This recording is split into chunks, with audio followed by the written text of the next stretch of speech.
سلام دوستان عزیز، امروز ما آمدیم به موزیم زنسایم که در اصل به نام موزیم حیوانات مشهور است، اما در بعد از این یک چیز جالب دیگه پیدا کردیم که ماشین کشتی است که بسیار زیاد کلان است. شما ببینید این ماشین چقدر این ماشین کلان است. این در سال 1943 ساخته شده.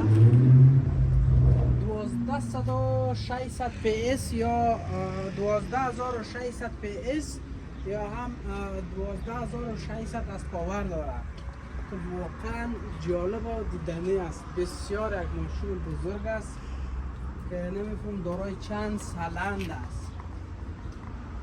بسیار بزرگ ماشین هم از کمپانی به حساب مان یا MAN محترم مان. واقعا جالب است، واقعا جالب، واقعا در گبایی بزرگی با تا بال ماشین موتر یا از تیاره را یا نمیفهم کشتی را تا بال ندیده بودیم. بار اول است که من از نزدیک میبینم. پایپار است که دیزلیست یا واقعا جالب است.